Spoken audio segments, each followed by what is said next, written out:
Welcome home to USA Global TV and Radio, a place where dreams take flight, with authentic storytelling, diverse perspectives and meaningful conversations, where global stories unite and bridges are built beyond all borders.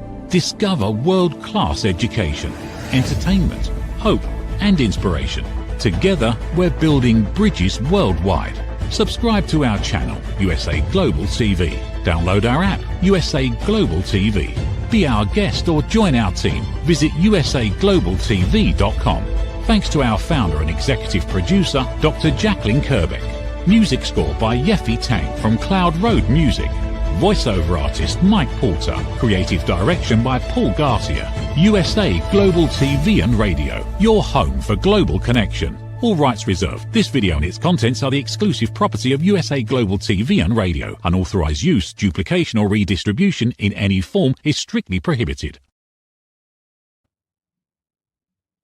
Good morning, good afternoon, good evening, and welcome home to USA Global TV and Radio. It's my absolute delight on today's show to be joined by the fabulous Dr. Taryn Fletcher. But before she comes out, let me share a little bit more about Dr. Taryn with you. She's a coach, a best-selling author, an educator, and she's on a mission to empower 1 million change makers, executives and entrepreneurs to lead with clarity, confidence and impact. Dr. Taryn spent 2 decades transforming failing school systems and winning awards for her leadership. So she knows what it feels like to reach the top and still be held hostage by red tape, bureaucracy and barrier after barrier. Today, she helps closet change makers pivot into their most meaningful work through her Pivot Accelerator program. And she's reached millions of readers and viewers through national publications and media like the 74, Smart Brief and the Hitchington Report, where she's helped audience solve complex problems within their organizations and their lives. Dr. Taryn is a proud mum of 3, a TEDx speaker, and a lifelong believer in the power of taking bold, intentional action every day. Dr. Taryn, please come and join us. It's such a delight to have you here. Hello, how are you? Oh, I'm so good. I'm so looking forward to having you on this show, as I so enjoyed having you on my show. But it's just lovely to see you again. How are you? I am doing really well. I'm so happy that 2025 is behind me and I'm in 2026. I don't know who else feels like that, but I'm feeling really good. So thank you for having me here. Oh, it's a pleasure. And I so feel that. I think I don't know, there feels like a new energy, and we're about to head into even more energy, aren't we, as we move into the next period. And I think it brings with it that excitement for what next. But you've already done so much. Can you bring that to life for us a little bit more? Well, I mean, yes, I think we collectively, right, have done a lot. But, you know, I find that I like to call myself the pivot queen, and I kind of gave myself that name, but other people can confirm. And I think these kinds of seasons in our lives, new beginnings, new years, they give us this new sense of energy of like pivoting. And that's something that I do often. I was in the education system, and really that has done me well, right? I have made a name for myself there. But when I made it to the top, I felt so much restriction, and I couldn't believe that I was so high up in my career. It was almost like I reached a peak, but at that peak, I felt the most restriction on being able to lead the way that I wanted to lead. And so it led me to a new path of entrepreneurship. And the way I got into entrepreneurship was from a challenge in my life. I found out that my son in utero, we found out that he had been diagnosed with Down syndrome. And although I was in the education system, sat in hundreds of IEP meetings where we were planning for children and families with special needs, once that information hit my doorstep, that was totally different. I almost couldn't even think about how my life would look now. I'm a mom of 3 with now a child with special needs. And so, but that moment in my life allowed me to rethink purpose and make a new pivot and let go of the energy and the mindset and the perfectionism that I had in my life to really enter in a world of purpose, of pivoting often, of change and transformation. And so I'm just in love with what's happening in my world right now. Oh, I love that. And your energy shows. I mean, you kind of exude that enthusiasm and that purpose. I think I mean, you said the word purpose, and I think that sums it up so beautifully. Is sometimes we get lost in the doing and we forget the why we're doing it. And I think when we have those moments in our life that force us to revisit purpose, they can feel very hard, but they're usually a platform for growth, aren't they? Absolutely. And when we think about, right now I'm in a season, like physically in a season where there's snow everywhere. We had a big snowstorm. And so everything is covered, right? And that can feel like, right? The metaphor I'm seeking in my mind right now is that sometimes in life we can feel very like drowned out, very covered, burdened, like we're carrying the weight of the world. And I know that really well. But it is in those moments and in seasons like a new year where we really have to start to let go of the things that we're carrying. The turn of the calendar is not the signification of change. It doesn't signify that something new is going to happen, but the shedding, the letting go, the acceptance of what is right in front of you that can be great and real and wonderful in your life, that is the beginning of something new. I love that. I love that. It's so true, isn't it? Because we do sometimes have to intentionally put things down and say, actually, I don't need to carry you anymore. Now is the time that I can leave that and I can move forward. But that's easy to say and hard to do. So the people listening and watching, how do you start that journey into knowing what it is that you can start to let go of? Yes. Well, I read that psychologists call this cognitive closure, right? And this is this conscious act of releasing what no longer deserves your energy, releasing things that no longer serve you. But the question is, how? How do we do that, right? And for most of the clients that I work with, they want some practical action steps. They want something that is like, okay, I'm not so woo-woo like you, but I want to get there. I'll get there. What's the practical thing? And so right before we even got on this recording, I was looking at my calendar, right? And I think doing something practical, like thinking about your week, 1 week at a time or 2 weeks at a time, is a great way to kind of think about letting go. And so I plan my week very differently than most people that would be in the CEO world or in the executive space. I start my week by putting all my workouts and my fun things on the calendar first. So I don't actually squeeze in where workouts will happen, or squeeze in where I'll take a vacation, or squeeze in where I'm going to do the girly things like the nails and the hair, or the I shouldn't say girly, I should say the things that I really find flirtatious and fun. I do those things first. I plan them where I want the energy to be high. So my workouts are in the morning at 9 a.m. as opposed to a meeting. Meetings are the third or fourth thing that I put on my calendar. So my priorities are workouts, projects, like things that I really need to move the needle on because they move the needle in my life and in my work. Then it's meetings. And then it's white space. So trying to find blocks of time where I can just do nothing. Nothing for me is a walk. Nothing for me could be reading. Nothing for me could be mindless reality TV, or it could just be thinking about something. But I plan where I want my energy to go first, as opposed to planning the things that I think I must do or I need to do according to the societal standards. Oh, I love that, Dr. Jacalyn. Dr. Jacalyn, she's producing. It so resonates because I used to be dreadful for not doing the things that bring me joy, that refill my cup, that allow my energy to stay high, because I never got time for them because I was too busy doing the stuff I thought everybody else expected me to do. And then it's been following, our conversation. I've started to become significantly more intentional with it. So that at the end, I do mine at the end of every day. At the end of every day, I reflect on what actually has to happen tomorrow for tomorrow to feel good, to feel like progress, whether that's a workout, whether that's thinking time, whether that's to go and do a project, or whether actually it's to just go and do some self-care.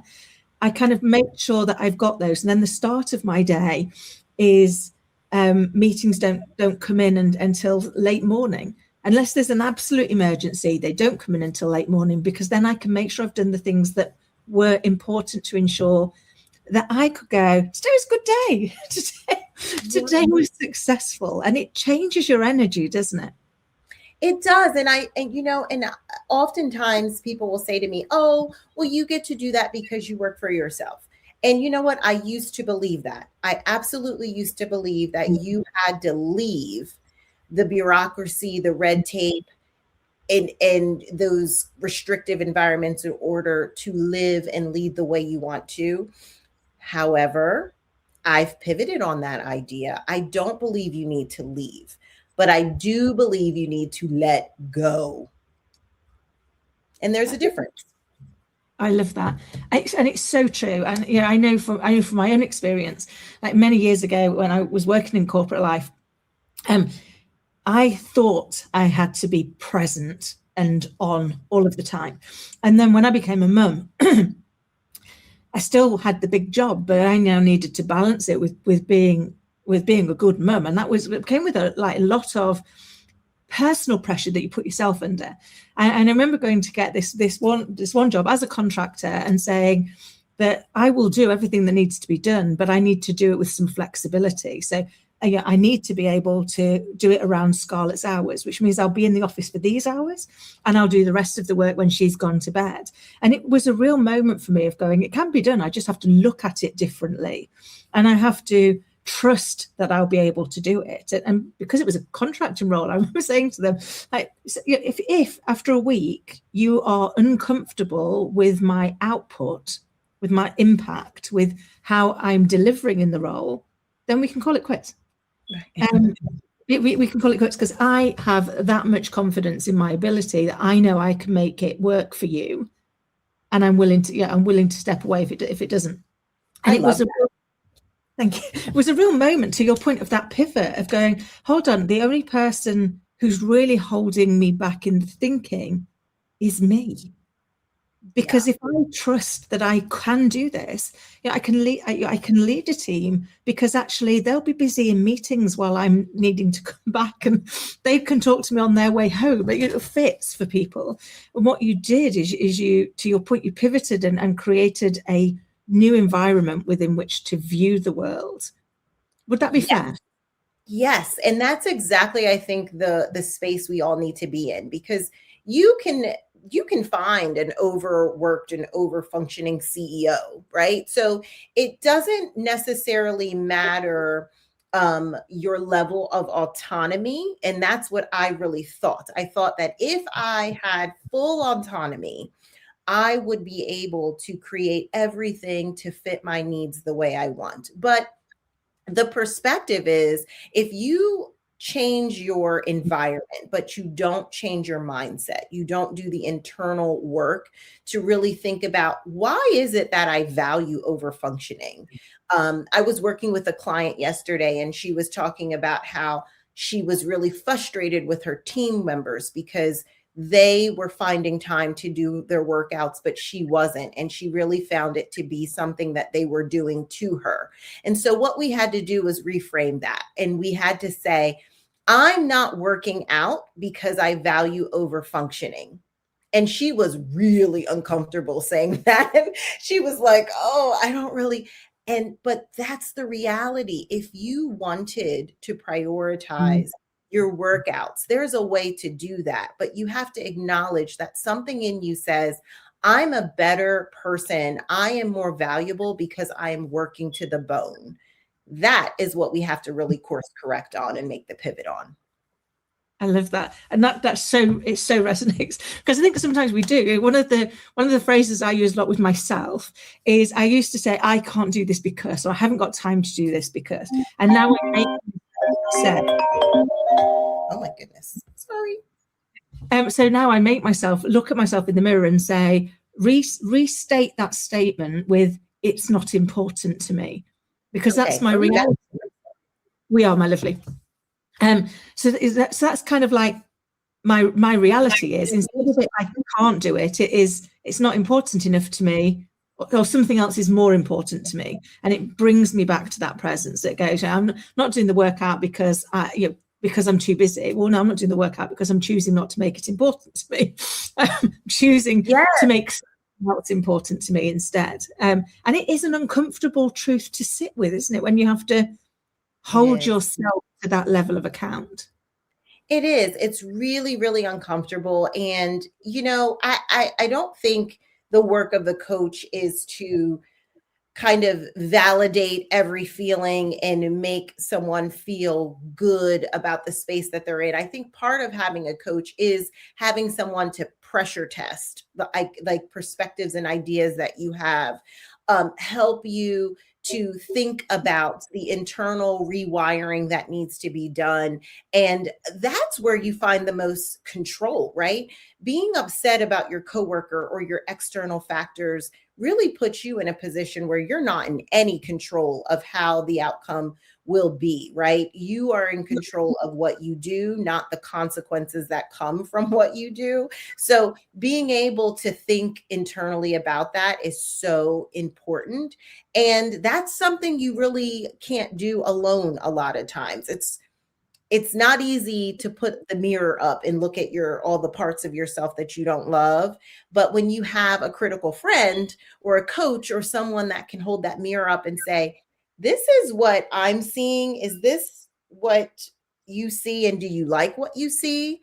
And if no, I want to lock arms with you and help you, because I believe in the very things that you want for yourself too. We just have to pivot and find our pathway to get there.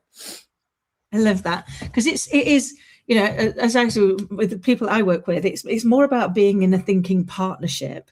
It's having somebody to proactively think with, because we can't always do that thinking for ourselves, because we tell ourselves untruths. We don't mean to, but we tell ourselves untruths. And we've all had those moments, haven't we, where we say something out loud to another human being and then go, it's okay, I heard it for myself.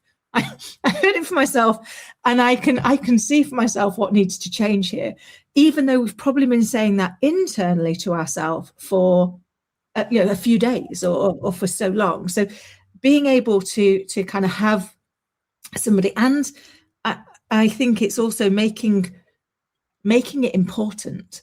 So when you've got somebody to do it, to be your thinking partner, to be your coach, to hold that space for you, you are choosing to be intentional about it because you've planned it, you've booked it in. Do you think that helps also in that making it important and moving that needle forward is because you are being that intentional?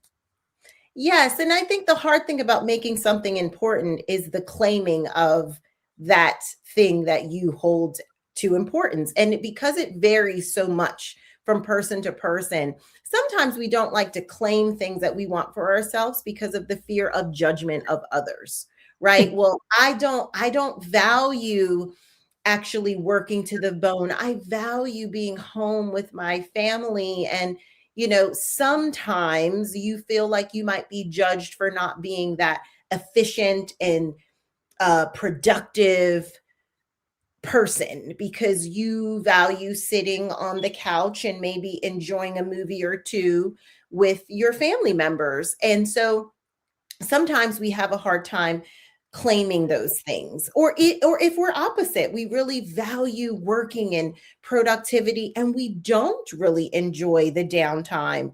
And we prefer being alone more than being in groups or with family. Those things can be hard to admit because they are easily judged.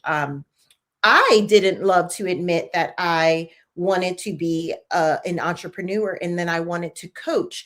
I felt that because I had so much background in academia and I had spent all these years gathering all these degrees and earning them, that a coach, which really does not require any type of credential to do, I felt it was little like hokey or like not real or significant. And what I had to do is do the work on the fact that, well, Taryn, you were an instructional coach. Yes, that required some credential. But what did we spend most of your time doing when you were working with people? It was the inter workings of their mind and their ideas about themselves. It was mindset work. It was rewiring perspectives. It was cognitive closure type of work. And so that was coaching. That was life coaching. I mean, when you really went down to bare bones, that's what we did to move the needle in the academic sense. That's what we did to help them push toward their goals. We got close on what was internally happening. And so I had to claim that, you know what, I do want to be a coach. I am a coach. And that is significant because it's making a difference in other people's lives and it brings me joy. Period. End of story. Someone else might think I'm having a life crisis and I'm losing my mind for leaving a top tier position, but I know what I'm doing. I trust myself. I'm going to take this step forward because I know this is what I want to do. That's claiming it.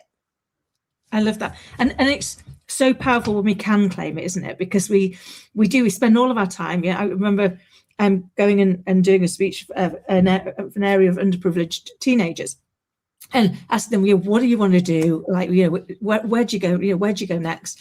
And as we were working through it, you saw them all. They only had to write it down. They didn't have to tell anybody, but they were like looking at everybody else's before they wrote their own because they were so nervous of that judgment, of that fear that whatever I say won't be what you expect. And I remember having to stop them and say, I don't mean to be mean, but the reality is the likelihood of any of these people being a significant part of your life in 10 years is highly unlikely. So don't make your choices based on their view because there's only one of you and you only get one life. So right. It doesn't matter if my vision of success is not your vision of success because I'm not living your life, I'm living mine. Exactly. But stepping away and giving people, owning that, claiming that and going, I don't really mind what you think because actually as long as I'm not doing harm, as long as I'm not being mean, as long as I'm not hurting you from doing yours, then actually I'm okay to live mine differently. Right. Yeah, I think the reality of this, and this is something I've learned over time too, is that we think, or I have thought, I'll speak for myself, and I do think others would agree. I thought that if I did follow the path that other people had thought was right for me, whether that was my parent or whether it was colleagues that saw something in me and said, you should do this. I thought that if I did it the way that it was prescribed to me, that the plan would work, it would be flawless, everyone would be happy. But here's the thing, whether you're walking your path or someone else's path, plans change, pivots are needed, your life takes a curveball, right? So why not be in the lane of passion and purpose, where no matter the turn, the curve, the pivot, you feel good about where you're stepping and where you're going and what's next for you. There's nothing worse than walking a plan that's not for you and you get a curveball and you get a pivot. It's not working out and you're unhappy with yourself and everybody around you for that, right? But if you just do what's right for you, you are okay. Even when a bump hits, because you're like, I'm in this for the long haul, so I'm going to have to figure it out. That's where I am right now. And it really feels good. And I really just try to challenge more of us to be there. It is the path that is unknown, right? But it's the one that feels most comfortable and you can feel most confident in if you are walking in your purpose. Oh, Dr. Taryn, Love having chats with you. And in our authenticity, today has had its own little life curve, hasn't it? Which is why I am so very sorry to have to pull this to a close early. I would love to have you come back on so we can explore it in more detail. But just as we're leaving, can you let people know how they can get in touch with you? Yes, I am at Dr. Taryn Co on LinkedIn. That's the best way to connect with me. I really love speaking with all of you on LinkedIn. It can be a little boring over there, but we can jazz it up. Okay. So come find me there. Kim, I absolutely love you. Like, I need you to know that. There were so many bumps today, but I feel so much better about having spent time with you because I adore you. So thank you for having me. Oh, right back at you, Dr. Taryn. I always feel such a spike of energy whenever I get the joy of spending time with you. So I look forward to next time. Thank you so much for coming on and sharing your insight and your advice to help us to step up and own the life that we want to lead. And until next time, take care, my lovely. And for everybody listening and watching, I hope you've found it as insightful and inspiring as I have. And until next time, please take care. Is it true? Is it kind? Is it necessary? In a world quick to judge, one book dares to reveal the hidden cost of silence. Discover Holy but Harmful, The Silent Sin of Judgment, How Hidden Judgments Destroy Relationships and Damage Lives by Dr. Jacalyn Kerbeck. The Amazon #1 bestseller that's transforming the way we understand ourselves and the way we see others. Pick up the companion workbook to uncover your own hidden judgments and learn how to break free from them. Available now on Amazon and at fine bookstores worldwide. Every woman carries a story of strength, of purpose, of light. Through her courage, the world is transformed. Through her grace, generations are inspired. This is Iconic Women. Within Every Woman Lives a Goddess, a celebration of brilliance, beauty, and empowerment. Join us every Wednesday at 11 a.m. New York, 4 p.m. London time, only here on USA, Global TVR, and radio. Featuring the iconic Dr. Jacalyn Kerbeck, honoring voices that shine across the world. Subscribe to our YouTube channels, USA Global TV and Dr. Jacalyn Kerbeck, to watch and engage with all our content. World-class education, entertainment, hope, and inspiration. Thank you, viewers and listeners of USA Global TV and Radio, for joining us today. We're honoured to have your time and attention as part of our global community.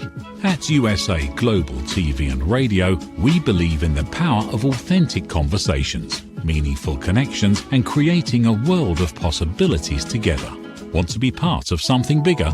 Join our team of elevated listeners at usaglobaltv.com, a space where your voice matters and your ability to listen transforms relationships.